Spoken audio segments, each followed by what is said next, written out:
Bonjour à tous, merci d'être toujours aussi nombreuses et nombreux. Ne sursautez pas, vous allez voir, la suite est très intéressante. On a une double chance sur ce plateau, au Salon du Livre Sa mort en poche 2018. C'est qu'on a un auteur de grand talent, Ludovic Miserol, qui est accompagné par son éditrice, d'aussi grand talent. Elle a juste un petit problème, donc il va falloir lui couper la chic de temps en temps, c'est qu'elle parle trop. C'est elle qui me l'a dit, hein. Sinon je ne me serais jamais permis.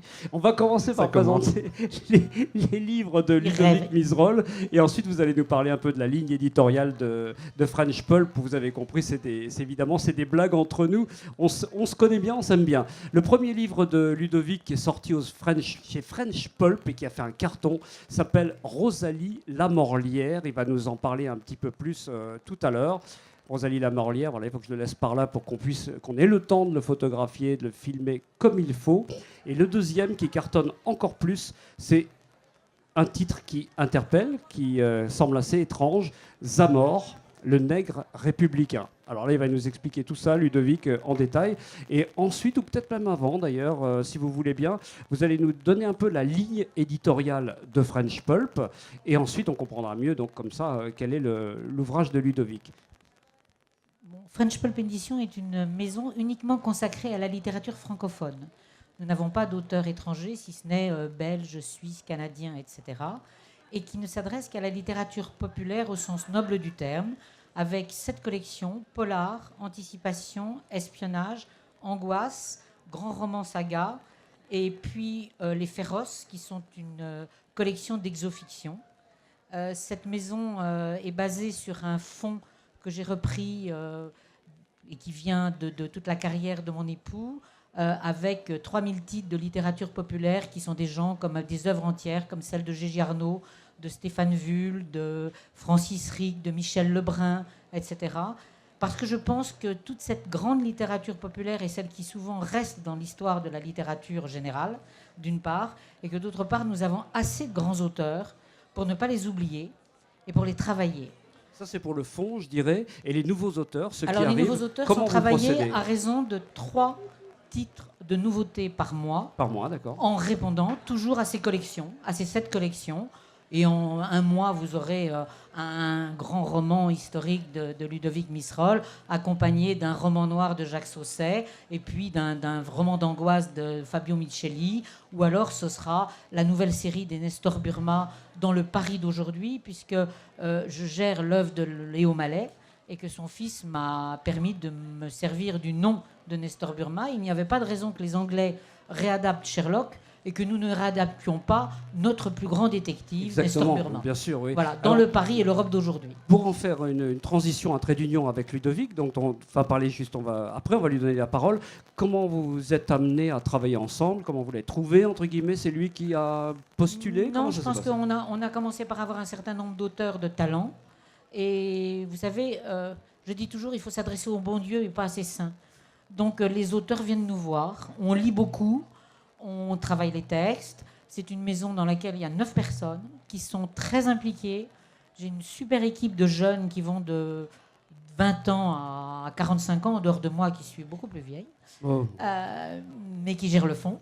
Et voilà. Et donc Ludovic était un ami d'un de nos auteurs, et puis il est venu nous voir, et puis ça nous intéressait.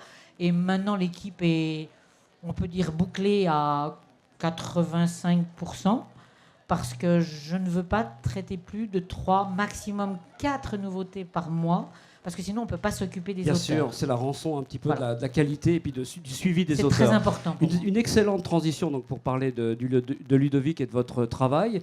Comment vous avez choisi ces thèmes et en quoi ça consiste? Le pitch, mais alors vraiment très très rapidement de chacun des livres. Alors moi, ce qui m'intéresse dans l'histoire, ce sont les personnages secondaires, ceux dont on ne parle jamais. Oui. Parce qu'on... La femme de chambre, en l'occurrence. Voilà, donc Rosalie Lamorlière, c'était une servante de prison qui travaillait à la conciergerie lors de la Révolution, et elle a été amenée à rencontrer Marie-Antoinette. Et tous les historiens, plus tard, se sont basés sur son témoignage pour raconter les 76 derniers jours de Marie-Antoinette avant sa montée à l'échafaud. Sauf que moi, j'ai été frustré, je ne savais pas ce qu'était devenue cette servante. Donc j'ai commencé à faire des recherches, d'abord à titre personnel, et ensuite m'est venue l'idée d'écrire un livre. On aurait peut-être dû commencer par là, mais de formation, vous êtes historien ou c'est par passion? Pas du tout. Moi, je suis un passionné et je sais que la frustration peut m'emmener très loin. Oui. Donc Rosalie, ça m'a pris 9 ans de travail. Ah oui. Et on arrive à trouver des documents sur une personne comme ça, qui est quand même un peu secondaire, quand même, faut bien dire, dans l'histoire, dans la grande histoire. Pardon. On trouve si on cherche. Voilà, on trouve D'accord. si on cherche. Et elle, la difficulté, c'était qu'elle ne savait ni lire ni écrire. Donc ça a été très très dur. Oui, j'imagine. Bien sûr, ça peut être que des choses qui ont été dites sur elle par d'autres personnes. C'est ça, sauf que j'ai quand même réussi à trouver dans les archives un document où elle s'est évertuée à essayer de signer une pièce de procès. Et j'avoue que quand j'ai eu cette pièce entre les mains, ça a été quelque chose de très, très, très, très émouvant. Oui, c'est la preuve qu'elle voilà. était là, qu'elle existait, qu'elle a laissé une trace. Et alors le deuxième, avec ce titre vraiment tout à fait étonnant, Zamor, nègre républicain. Qui c'est Zamor? Qu'est-ce qu'il a fait? Où est-ce qu'il a sévi? Alors Zamor, c'était un enfant indien, il avait 8 ans. Il a été arraché à ses parents en Inde pour être vendu comme esclave. Et ensuite, Louis XV l'a acheté. Et il l'a offert à son tour à Madame du Barry, qui était sa favorite. Donc l'enfant a été élevé à Versailles, il a eu des professeurs, il a acquis une certaine éducation. Est arrivée la Révolution, il a commencé à lire Rousseau et il a vu la possibilité avec cette révolution de reprendre sa vie en main et de s'affranchir. Donc il s'est retourné contre Madame du Barry, il a été manipulé un petit peu par un espion anglais et il a témoigné contre elle lors de son procès. C'est complètement dingue. C'est vraiment déjà des histoires romanesques. C'est romanesque, ouais. Voilà, en Ouais, soi, donc il n'y a plus qu'à C'est les ça. coucher sur le papier. Et là encore, une fois, c'est de la recherche. On trouve des documents. Il y a quelque chose sur ce. Lui, c'était ce Zamor. plus facile parce que comme il avait une éducation, il y avait déjà Oui. des pièces qui étaient dans les archives. Donc je n'avais qu'à chercher au bon endroit en fait pour trouver ce qu'il me fallait pour écrire ce livre. Donc beaucoup plus facile que pour Rosalie. Donc j'imagine que le binôme fonctionne bien entre Pulp Fiction et Ludovic Miserol. Alors Oui. peut-être un autre projet à Justement, venir. ça marche tellement bien entre nous que le prochain sort au mois de septembre, Waouh. le 13. Et là, ce sera le début d'une grande aventure parce que dans plusieurs volumes, je vais raconter un petit peu la vie tourmentée du marquis de Sade. Oui. Mais on va changer un peu l'angle, c'est-à-dire que je vais m'attacher d'abord à parler des femmes qu'il a croisées dans sa vie et qu'il a fait souffrir. Ouais. Donc, il y a de la voilà. matière. Donc je là, crois. je vais me pencher sur des affaires criminelles pour lesquelles il a été accusé et inculpé. Pourquoi sur plusieurs tomes? Parce qu'il y a eu vraiment énormément de plusieurs cas. affaires. Ouais, Il y a eu c'est plusieurs affaires. Il faut savoir que le marquis de Sade a été même condamné à mort. Ah il oui, a échappé à la mort, mais Ouais. il a été condamné à mort. Ouais. Ouais. Et là, par contre, on doit trouver une tonne de documents, Alors là, de on preuves. On trouve, en fait, on n'a qu'à se baisser. Oui. Par contre, chose qui m'a un peu interpellé, c'est que la première affaire dont je vais parler en septembre, ça s'appelle l'affaire Rose Keller, qui a eu lieu à Arcueil, donc pas très loin d'ici. Et 250 ans après cette affaire, j'ai encore trouvé des pièces d'archives totalement inédites. C'est passionnant, on va suivre ça de très près. Peut-être Voilà. le dernier mot à l'éditrice donc, de French Pulp.